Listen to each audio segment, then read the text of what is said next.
Hoy está con nosotros César Hildebrand, escritor y periodista de reconocida y muy meritoria trayectoria, y a quien no es necesario pues presentar formalmente, ¿no? Porque todo el mundo lo conoce, de modo que sencillamente le damos la más cordial bienvenida. Gracias. Y quiero iniciar esta conversación recordando lo siguiente. Hace años, alrededor de 20, cuando yo estuve en Cable Mágico Cultural, en el canal 14, ¿no? Recuerdo que un día anuncié en un programa que próximamente me iba a ocupar de la patrona de la televisión, ¿no? Entonces recuerdo pues que la gente pensó inmediatamente pues que la televisión que todos conocemos, ¿no?, que es esa transmisión a distancia de imágenes mediante ondas hertzianas, era la televisión a la que yo me estaba refiriendo, ¿no? Entonces dijeron, bueno, fíjate, tiene una patrona, ¿no? Así pues como la ciudad también tiene otra patrona, en fin, va a ser interesante. Pero luego yo les aclaré pues más adelante que no me refería a esa patrona, ¿no?, sino a otra patrona que por supuesto ellos desconocían. Claro, yo conté esto inicialmente para demostrar que la gente estaba tan imbuida de televisión, la televisión había entrado tanto en este país, que no podían pensar sino en esa televisión, en la televisión de la caja boba, ¿no? Pero no se les imaginaban que podía haber otra televisión. Bueno, entonces sencillamente les expliqué pues que había que fijarse en la etimología, ¿no?, que era la visión a distancia, y que yo me estaba refiriendo a algunas iluminadas, algunas mujeres místicas, ¿no?, que tenían esta facultad incomún, ¿no?, de ver cosas a distancia y como si hubieran estado en el lugar de la ocurrencia sin estarlo, ¿no?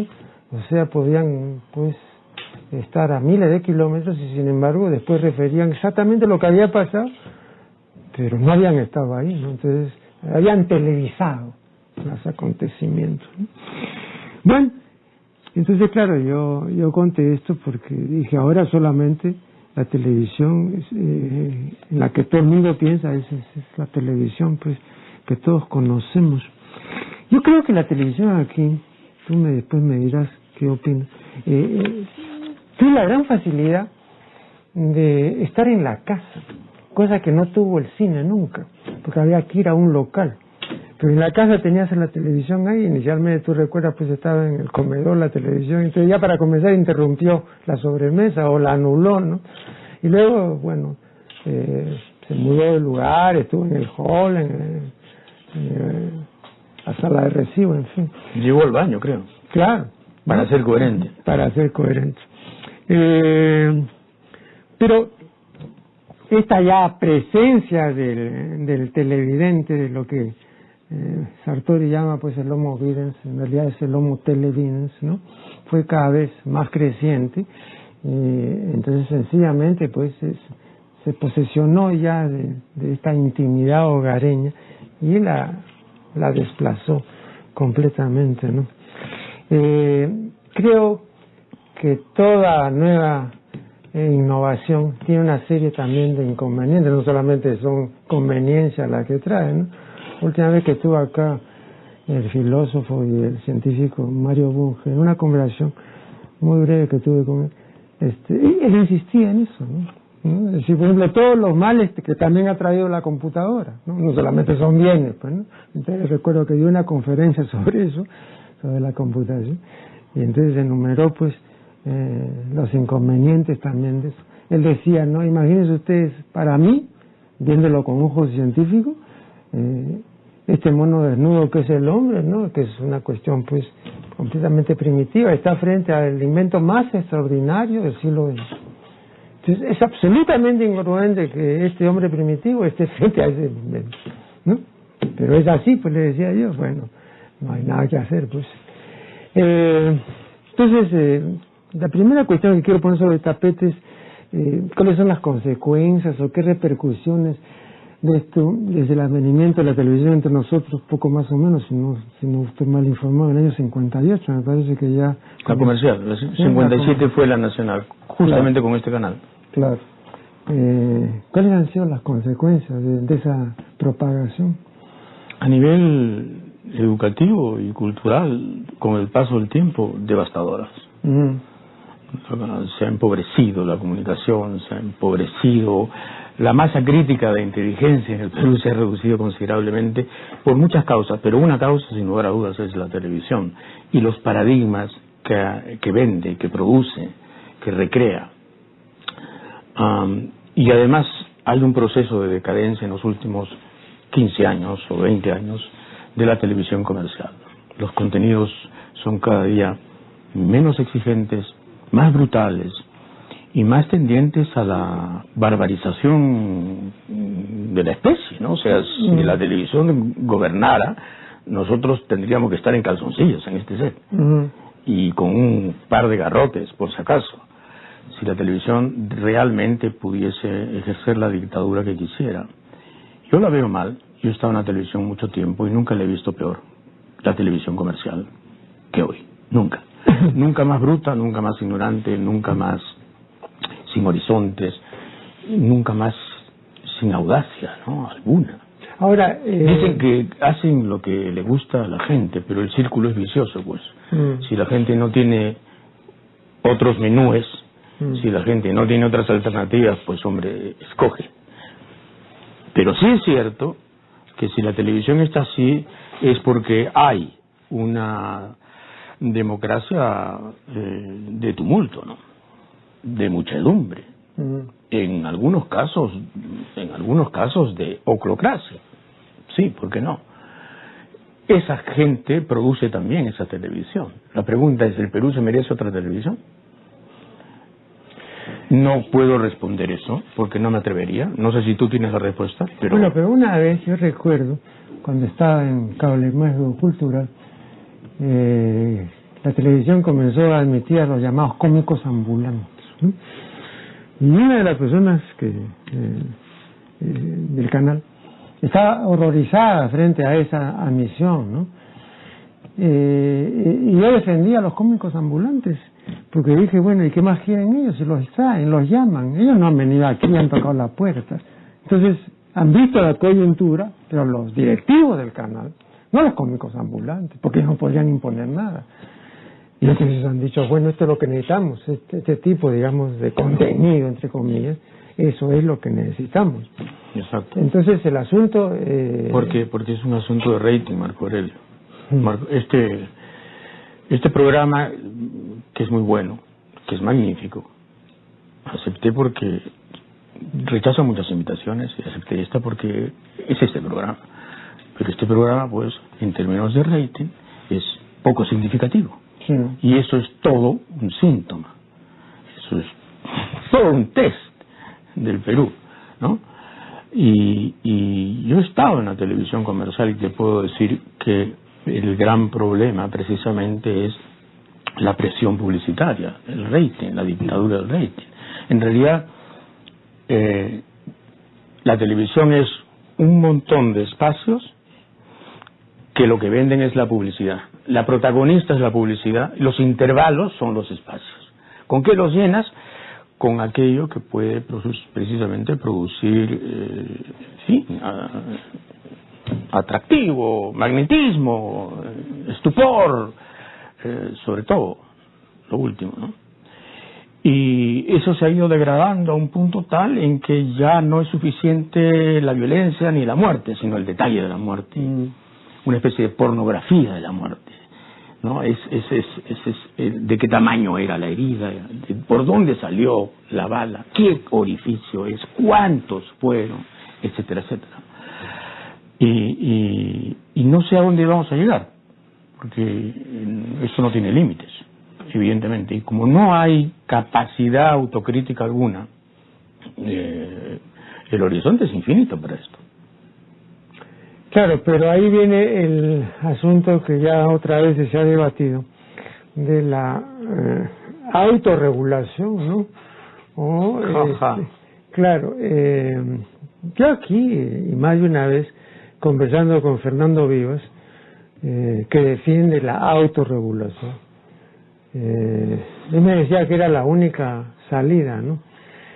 Entonces yo le recordaba que cuando Herbert Marcuse estuvo en Berkeley en la Universidad de Berkeley, en la época de los 60, ¿no? La protesta juvenil y todo lo que tú conoces. Y le preguntaron también eso. Oye, usted, ¿qué hacer con los medios de comunicación masiva? ¿Qué hacer? Hay que intervenirlos, pues. Yo a los 3 meses comienzo a cambiar la mentalidad de California. Mientras que se diga y se hable, no se puede hacer nada, pues. Entonces, esa es una medida drástica, ¿no? Bueno, acá se asustan, ¿no? Entonces te dicen, pues, cualquier cosa, ¿no? Pero no es necesario intervenir, basta apelar al artículo constitucional que dice que los medios de comunicación deben contribuir a la educación y la cultura. Lo dice la Constitución del 93, ¿eh? Estoy hablando de la fujimorista, la impuesta, la dictatorial. Ya no te digo la del 79. Así que la Constitución. Pero la Constitución, como tú sabes, es un libro humorístico en el Perú. La pudo haber escrito Sofocleto. Para matarse de risa la Constitución. Vamos a hacer acá una primera pausa y ya retornaremos. Estamos dialogando con César Hildebrand.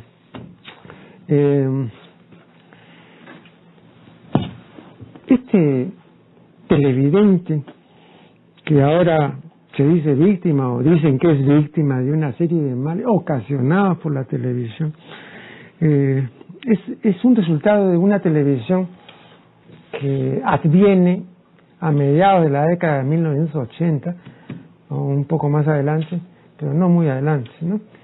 O sea, antes de esa época no había ese tipo de televidente. El televidente que surge después es un televidente que ya está de suyo alterado o ya busca ciertas cosas, como por ejemplo el que probó drogas y entonces quiere seguir probando y quiere seguir experimentando y quiere seguir hundiéndose, ¿no? Entonces, pero no es un inicio. No sé si está de acuerdo entre esta primera etapa, llamémoslo así, del año 50 y tantos al 80 y tantos, y luego otra etapa ya deletérea. Sí, básicamente estoy de acuerdo. Si recordamos la televisión en blanco y negro, por ejemplo, hombre, produce una especie de melancolía dulce, ¿no? Recordar a Pablo de Malengoita, a Pepe Luz, al propio Humberto Martínez Morosini, digamos, auroral, entre comillas. Sí, pues hacían televisión blanca, a eso le llamaban televisión blanca. El concurso Helen Curtis pregunta por 64.000 soles, ¿no? Esta es su vida. Hombre, programas donde, por ejemplo, Juan Gonzalo Rose hizo de guionista en Esta es su vida. Sí. Nada menos. Nada menos. Juan Gonzalo Rose. Imagínate Juan Gonzalo Rose tocándole la puerta ahora a Canal 2. Lo matan. Lo matan por intruso. Sí, era una televisión blanca, era una televisión casta y era un público distinto. Sin lugar a dudas. Algo pasa en los 80, tú dices que es un fenómeno más o menos mundial, yo también lo creo. Coincide con la brutalización de una ola neoliberal que empieza con Reagan y con la Thatcher y que, en fin, empodera a una serie de círculos y de gentes que antes simplemente no habrían tenido ninguna relevancia. Me refiero al nivel mediático, ¿no? Claro. Les concede una autoridad que no tiene que ver con la meritocracia, sino con la imposición del mercado. La televisión norteamericana, por ejemplo, en esa época empieza a limpiarse de toda disidencia, Desde luego que hay todavía gente que piensa distinto, pero la gran limpieza empieza en esa época. Lo mismo pasa en Europa y en el Perú igual. Y efectivamente hay una necesidad mundial de que la gente esté menos informada, de que la gente sea menos lúcida, de que la gente tenga menos capacidad crítica. Es una necesidad mundial. El capitalismo con hipercríticos no funciona. Con críticos funciona a medias. El capitalismo necesita anuencia, necesita resignación y necesita mucha distracción. El crítico de televisión Fernando Vivas dice, y lo dijo aquí en este programa, y lo dice en su libro sobre la historia de la televisión peruana, dice, la figura más importante de la televisión del Perú en los últimos 50 años es Genaro Delgado Parque, cuando dijo esto, yo le manifesté que esa era una afirmación estremecedora y estupefaciente. Sí, me dijo, seguramente te puede estremecer y te puedes dejar estupefacto, pero los hechos son los hechos y el hecho es ese. Ahora yo digo, mi vida es una persona pues inteligente, culta, ¿no? ¿Y cómo puede haber llegado a decir eso?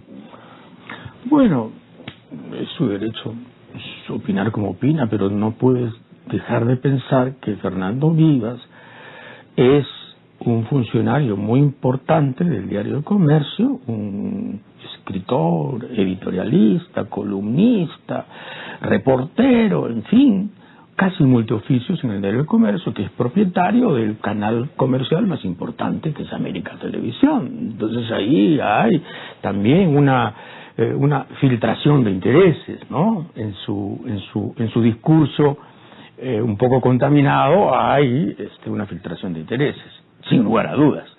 Bueno, ahora, que diga que Genaro Delgado Parker fue el hombre más importante de la televisión, bueno, entonces habría que decir que la televisión que padecemos ahora también es producto de esta especie de sí campeador, de este fundador que es Genaro Delgado Parker, ¿no? Porque te das cuenta que es una frase contradictoria. Si dices que ha sido el hombre más importante de los 50 años, entonces es la mitad responsable de lo que está sucediendo ahora.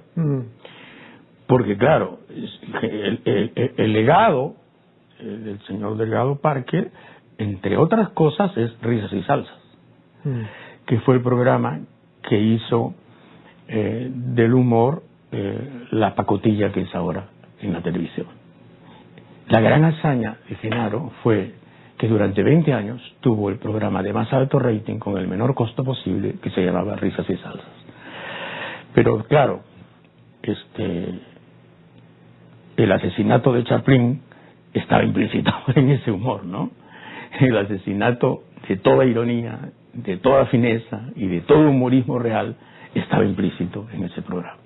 Entonces al señor Vivas también habría que recordarle eso, ¿no? No, pero me parece a mí que es una comparación forzada, porque traer a colación a Chaplin, ¿no? Y compararlo pues con una producción como Risas y Salsas, ¿no? Es demasiado violento, ¿no? Claro, pero justamente quiero ser violento para que la gente entienda que el humor no estaba pues en Risas y Salsas. Estaba, en fin, la parodia grotesca, la caricatura gruesa, la chabacanería, sí. No, pero digamos, comienzan a hollar la trocha, digamos, del facilismo, que es una de las características de la llamada posmodernidad y de la era digital y de la sociedad informática. El problema de esta nueva etapa es que tenemos cuatro ismos, ¿no? En primer lugar, tenemos el inmediatismo, ¿no? En segundo lugar, tenemos el fragmentarismo. En tercer lugar, tenemos el superficialismo, ¿no? Y luego tenemos el facilismo. O sea, estos son cuatro ismos que están en todo y que están despotenciando al ser humano, porque dependen, ¿no?, de la multiplicación de prótesis, o sea, de adiciones. Entonces ahora tú no podrías concebir a un ser humano común y corriente sin la cantidad de prótesis que cualquier ser humano tiene, comenzando pues por el celular y 20 cosas más, ¿no es cierto? Si tú le quitas todo eso, entonces lo dejas desprotegido completamente, no sabría qué hacer. Cada adición es una pérdida de alguna facultad o una disminución de esa facultad que ya no se va a usar, ¿no? Sí. Entonces, claro. Entonces, pero no hay humanismo posible ahora. Claro, pero ya no eso, pero tampoco ya eso es reversible. O sea, sencillamente el asunto es así y bueno, yo recuerdo, seguramente también tú lo vas a recordar, que cuando se popularizó la calculadora automática, ¿no? Tú ibas a cualquier cambista, digamos que el dólar estaba a 3 soles y le decían, dame $10, no podía ser ya mental. Ese es el problema, ¿no es cierto? O sea, no, si tú ves aquí que apretando esto, que jalando esto, ya te evitas, ¿no?, el esfuerzo, o el pequeño esfuerzo, ¿no? Entonces comienza a lastrarse. Sí, pero digamos que podrías pensar que evitarte labores menores como multiplicar o sumar, eso te daría tiempo para pensar en cosas mayores, pero no sucede eso. No, pues. Es que no usas la calculadora para no pensar en cosas, y tampoco piensas en cosas mayores. El problema es fundamentalmente la frivolización de la agenda, ¿no? Este antropoceno, que ya se llama así, esta era espantosa en donde el hombre destruye el planeta y no hace nada básico para evitarlo, da una idea de que la estupidización humana, y ese es un tema recurrente en ti, es universal, absolutamente universal, y que tiene que ver muchísimo con una clase política que no está a la altura de los desafíos y que probablemente ha sido producida por las corporaciones precisamente por eso, porque no está a la altura de los desafíos. Le debe mucho más a la British Petroleum que al futuro, por ejemplo, la clase política inglesa. El fracaso de las COPs, este nuevo fracaso de la COP París, que está dando mediocridades, que está dando, en fin, generalidades, consejos de perogrullo, otra vez, compromisos que no se cumplen, etcétera, etcétera, tiene una idea de lo suicida que es el ser humano. Vamos a hacer acá una nueva interrupción y ya regresaremos.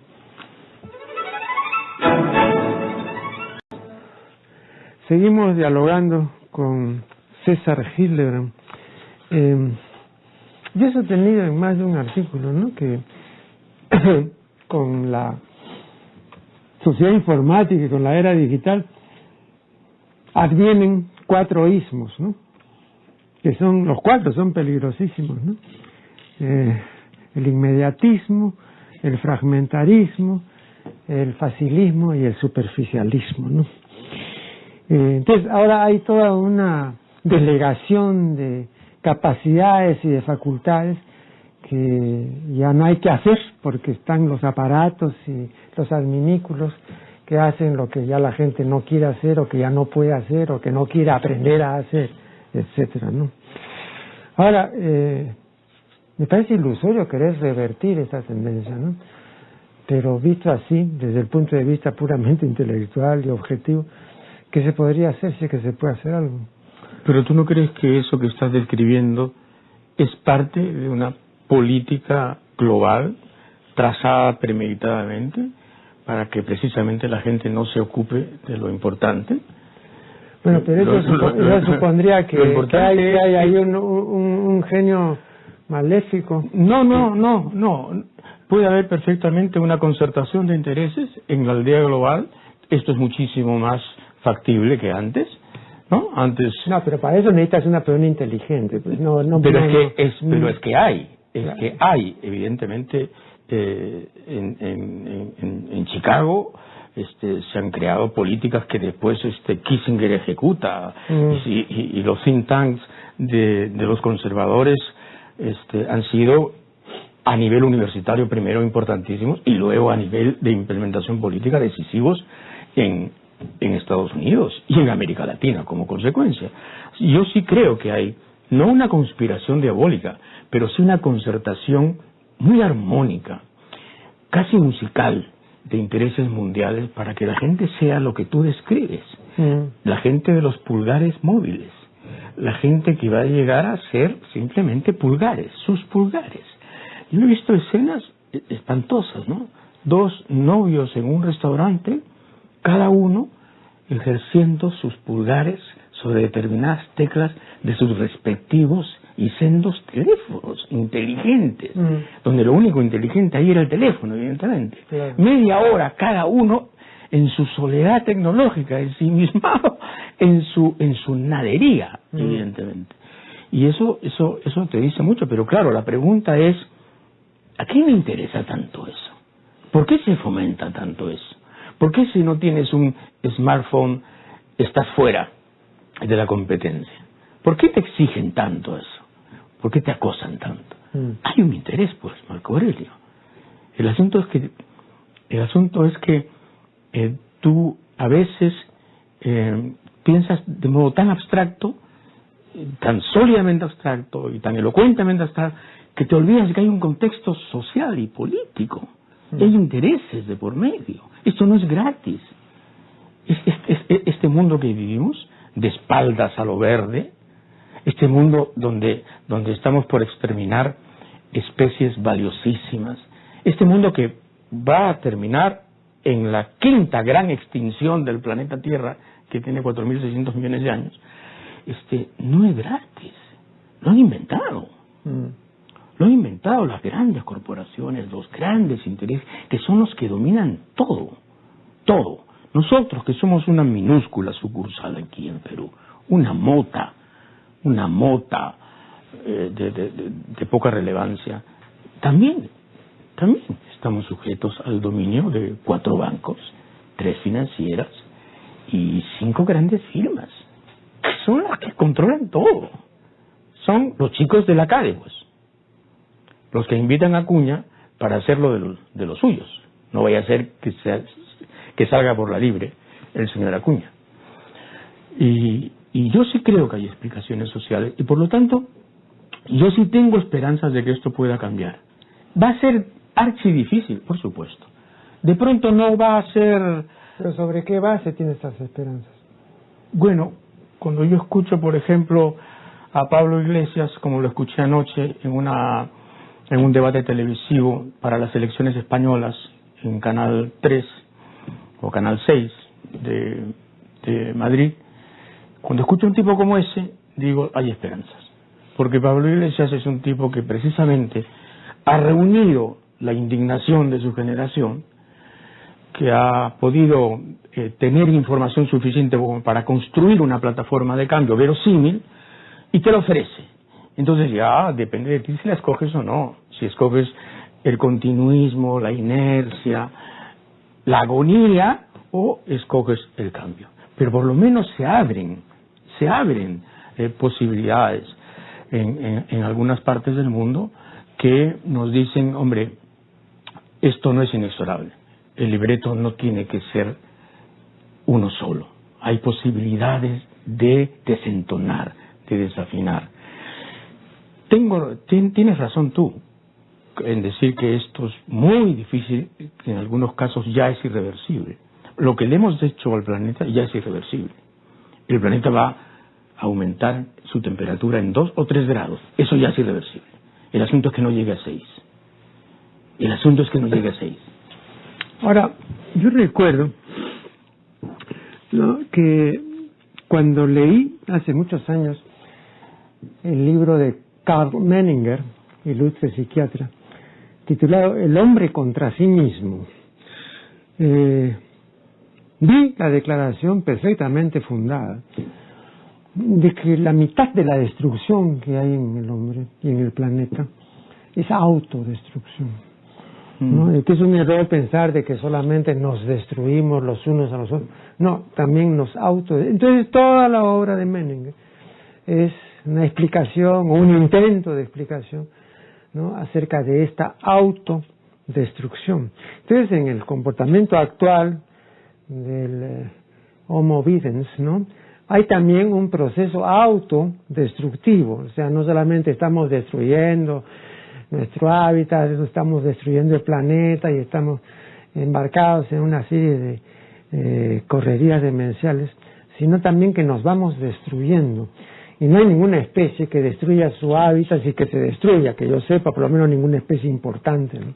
Entonces también es otra singularidad que nunca se tuvo en cuenta, ¿no?, porque se creyó de que éramos lo suficientemente racional como para no estar embarcados en como diría Silvia Plath, en este llamativo striptease del acabamiento, ¿no? Un striptease interminable, pero nos vamos aniquilando, ¿no?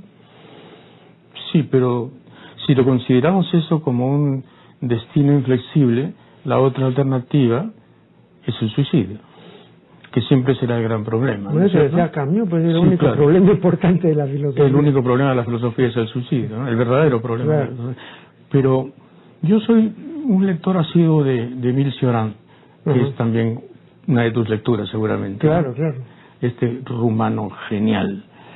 Y hay una entrevista que le hicieron alguna vez y Cioran, bueno, desplegaba esta especie de estética del pesimismo, ¿no? Porque era un pesimista que decía las cosas con tanta belleza que imantaba, ¿no? De verdad, daba ganas de ir con él al agujero negro que nos proponía, ¿no? Y debatirnos ahí, en la nada. Y entonces el periodista le dice: señor Serrano, usted es pesimista y fatalista y tremendista y apocalíptico, pero usted, yo lo he visto a usted alegrarse porque las radiografías de su pulmón estaban bien. Entonces usted también quiere vivir. Y Serrano decía: sí, es cierto, porque la vida no es opcional, es un mandato. Y yo soy como todos, quiero vivir y voy al metro. Y eso es un poco lo que nos puede pasar a los que creemos que hay una estética del pesimismo, ¿no? No podemos perder el vínculo con la posibilidad del cambio, porque si no, entonces la otra alternativa es tomarnos 40 embutables, ¿no? Hacer lo que hizo algún poeta que tú me contabas al principio del programa que hizo al final de su vida. Y yo no quiero. No.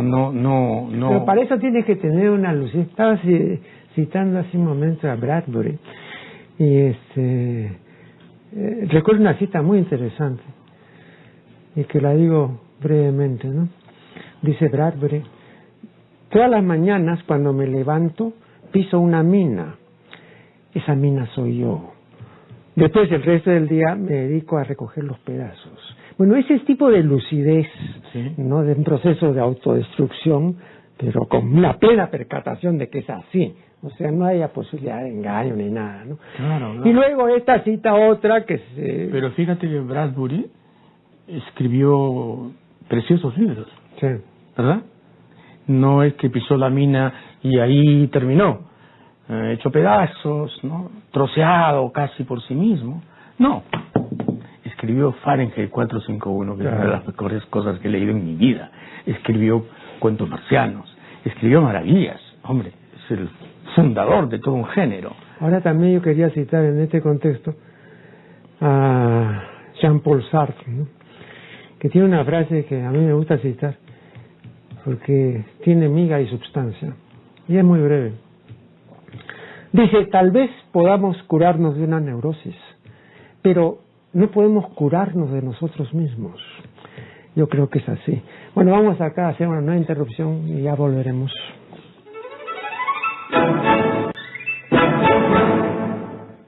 Bien, este es el último tramo de una interesante entrevista con César Hildebrand.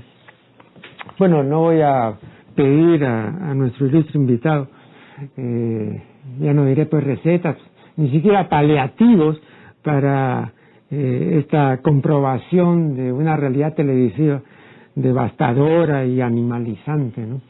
Sin embargo, sé que César Hildebrand tampoco no es un pesimista radical, ¿no? O es un pesimista, como dice Bryce, que quiere que las cosas salgan bien, ¿no? Huyo del pesimismo, me cuesta huir. Sí, ¿no? Me cuesta, pero huyo, sí, porque es una tentación perversa, ¿no? Y además poderosa.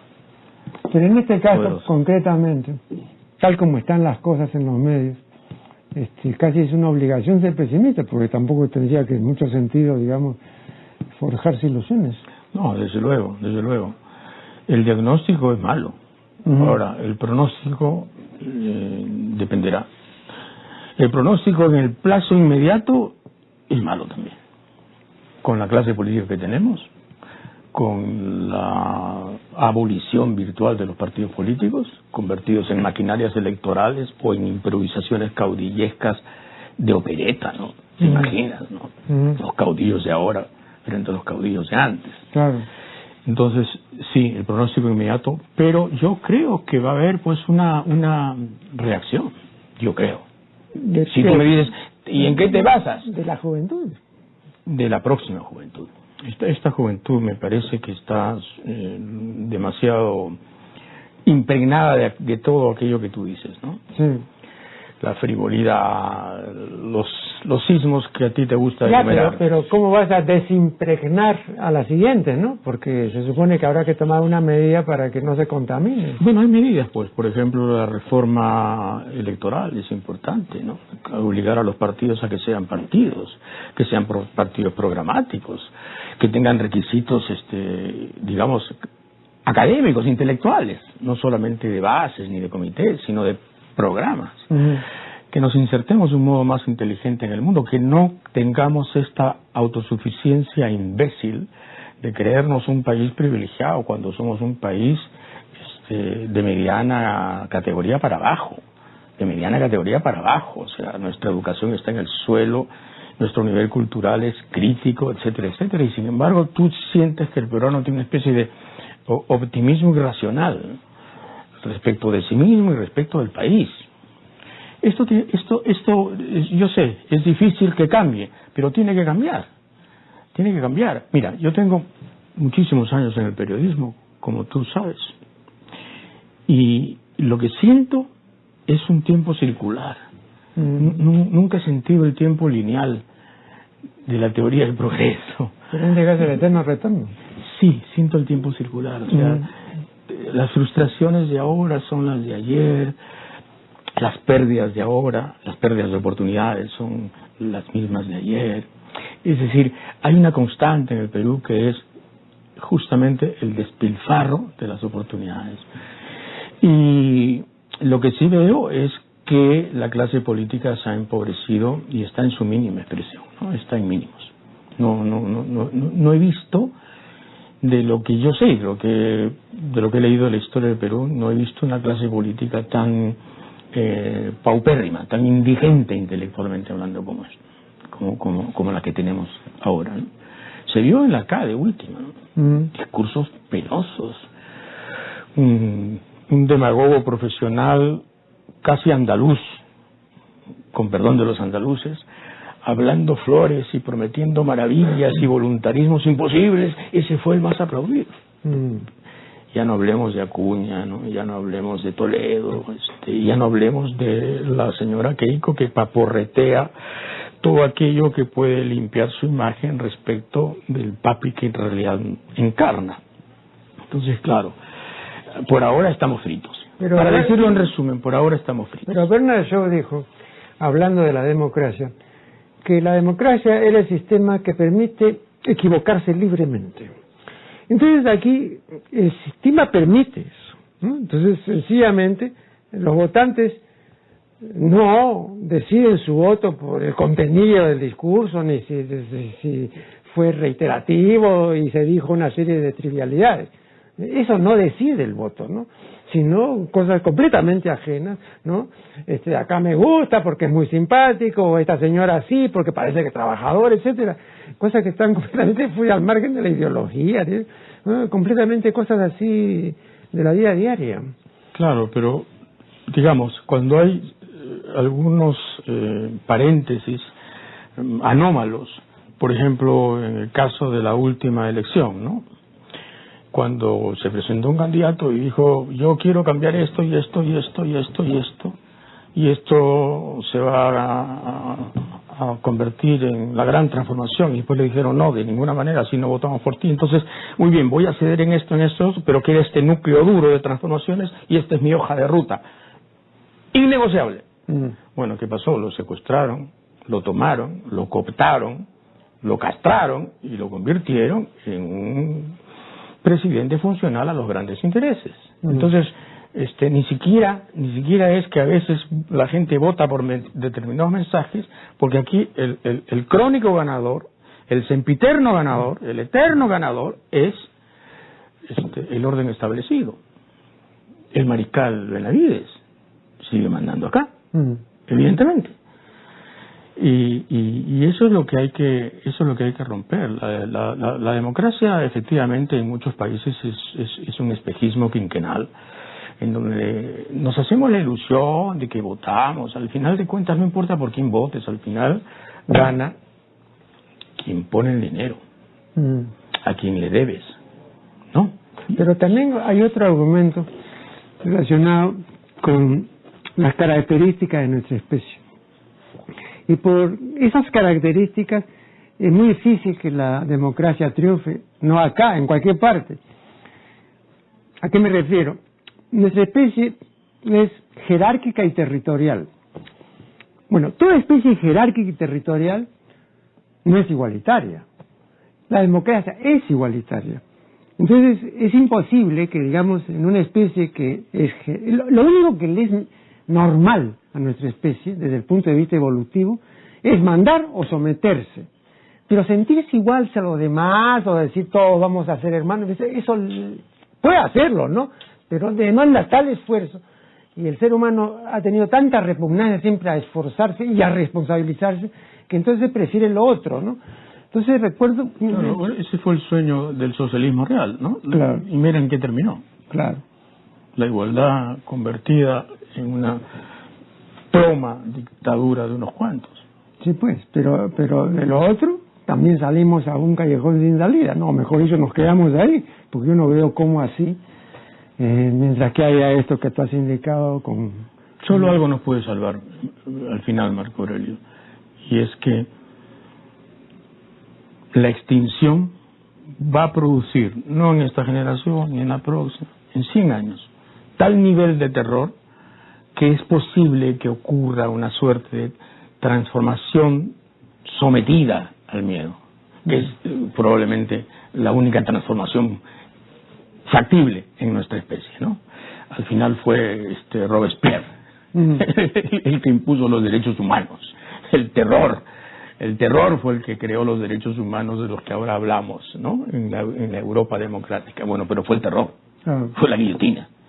Bueno, el terror a la extinción, cuando haya ciudades como Lima sometidas a un crecimiento de 5 o 6 metros del nivel del mar, cuando haya islas que desaparezcan, y cuando el clima haya cambiado de tal modo, y cuando la acidez del mar haya extinguido la mitad del plancton, que eso es lo que va a ocurrir, y eso es lo que prevén los científicos, cuando el dióxido de carbono empiece a embrutecer aún más a la gente, ese terror es posible que produzca un gran cambio en la humanidad, que se deshará de esta clase política absolutamente impresentable a nivel mundial, y creará liderazgos de emergencia que son los únicos que nos pueden salvar. Al final esa es, fíjate, la esperanza verde en la que uno puede sostener la existencia. Luchar por ello es lo que a mí me mantiene. Luchar por ello es lo que a mí me mantiene. Porque de otra manera abandonamos el barco y nos dedicamos al periodismo, ¿no? Borges decía que no hay nada más difícil que el periodismo, porque el periodismo consiste en fingir que todos los días pasan cosas importantes. Claro. ¿No? Claro. Y esa cosa que es absurdo, ¿no? No pasan todos los días cosas importantes. Todos los días pasan estupideces. Borges tenía en eso mucha conciencia de lo que podía valer o no algo de su propia producción. Hay una anécdota que él mismo ha referido. Tú sabes que su primer libro de poemas se titula Fervor de Buenos Aires. Fervor de Buenos Aires. Claro, y entonces llevó, porque él trabajaba en una revista por entonces, y entonces se presentó pues con 200 ejemplares, ¿no? Del Fervor de Buenos Aires. Y el director le dijo, pero ¿qué cosa quiere? ¿Que vamos a vender nosotros aquí a través de la revista? No, de ninguna manera, dijo Borges. Yo he traído todo esto porque quiero que haya un pequeño concurso para regalar esto a los ganadores, ¿no? Pero no, ni loco que estuvieron. Pues he sido ya lo suficientemente loco para publicar esto. O sea, en esa época él dice, no existía el fenómeno del bestseller. Entonces una persona que hacía una edición de 300 ejemplares se quedaba con 200, pues no, porque claro. no sencillamente eso no era ningún éxito. Qué chismoso era Borges, ¿no? Ah, bueno. Entonces leí las conversaciones con Bioy Casares. Sí, extensísimas. Qué maravilla, ¿no? Sí, así es. Pero es una fuente de chismografía intelectual, literaria y no literaria. Chismografía bonaerense, porteña, ¿no? No, y aparece ahí un Borges, que tú recordarás, aparece un Borges que no aparece en otras partes, y es un Borges del chiste grueso. Del chiste grueso. Sí, de conventillo. De conventillo, ¿no? Exactamente. Sí, 2 o 3 ejemplos, ¿no? Me resultaron muy simpáticos. Es decir, chistes buenos, ¿eh? Sí. Pero que no te les imaginas en Borges. Sí, bueno, que tenía una apariencia muchísimo más sofisticada, claro, contenida y refinada, ¿no? Claro, claro. Sí, yo lo entrevisté una vez y no olvidaré que me cogió de la mano así ciego, a ciegas, guiado por la Kodama, y me dijo, usted es el periodista de Caretas, César Hildebrand, ¿no? Y yo dije, sí, Jorge Luis, soy yo. Entonces me empezó a hablar de qué cosa era Hildebrand y qué diablo significaba y cómo estaba en no sé qué saga germánica del siglo XIV y en qué se había convertido. Madre mía, 5 minutos ahí. Hacía alardes. Ajá, claro. Hacía alardes. Bueno, pero era un tipo exquisito. Claro. No, y además ese tipo de ser humano sale pues una vez cada 500 años, ¿no? También es otra rareza, ¿no? ¿Te das cuenta la frecuencia de talento del siglo pasado con respecto de este siglo? O sea, ¿cómo es que hemos perdido masa crítica? Bueno, todavía no tenemos una perspectiva o una retrospectiva suficiente, ¿no? Porque, sí, no, claro, pero 15 años es poco. No, me refiero al siglo pasado y al siglo XXI, tal como lo consideran historiadores como Eric Bosman, ¿no? Que dice que el siglo XX termina en 1989 en realidad, claro, ¿no? Y que el siglo XXI empieza el 89. Entonces tenemos un poquito de más años. No, me refería, en resumen, al poco talento que veo ahora, ¿no? En relación a, en fin, compara lo que se produce ahora con el boom. No, pero entre nosotros también, César, compara tú a la generación del 900, ¿no es cierto? Wow. Y esa gente no ha tenido. Compara nada más que a Sánchez con Cotillo. Y sal corriendo. Claro. Sal corriendo, hay que salir corriendo. Wow. Sí. Cómo nos hemos empobrecido. Y eso es bueno que el Perú y la gente lo acepte, lo tenga como conciencia, lo que nos hemos empobrecido culturalmente, lo poco que somos culturalmente. Hay líderes que dicen teníanos, habíanos. Dios mío, ¿qué es esto? Fraseoclastas, ¿no? Los escritores del idioma, pues. Sí, idiomicidas. Sí, terrible, ¿no? No, y además, para usar una palabra que le gustaba a Ángel Rosenblatt, ¿no? El famoso lingüista maestro de Marta Hilder, venezolano. ¿no? Sí, venezolano, ¿no? Vericidas. Los vericidios están a la orden, pues, en el campo de la política, y todos los días vemos a vericidas y se cometen vericidios y nadie dice nada. Y otro detalle acerca de esto, con eso terminamos porque desgraciadamente ya se vence el tiempo. Has notado, creo que lo dije en algún artículo, que en ninguno de los idiomas importantes hay el antónimo de mentir. En todos hay siempre un verbo para no decir la verdad, ¿no? Pero para decirla, ¿no? Un amigo sugirió veracear, de veraz, ¿no? Pero bueno, ¿no? Otro dijo ortologar, ¿no? Tampoco, pues no, ninguno. Entonces la pregunta es ¿por qué en ningún idioma, ¿no? Entonces yo me pregunto, digo, bueno, es que la verdad les es tan ajena que ni siquiera se les ha ocurrido pues un verbo para decirla, ¿no? Que es algo, una comprobación también muy incomodante. Es una excelente observación, ¿no? Bueno, muchísimas gracias a César Hildebrand por su valiosa colaboración en este programa, se lo agradecemos muy sinceramente. Gracias a ti. Y con ustedes será hasta el programa reciente. Siguiente.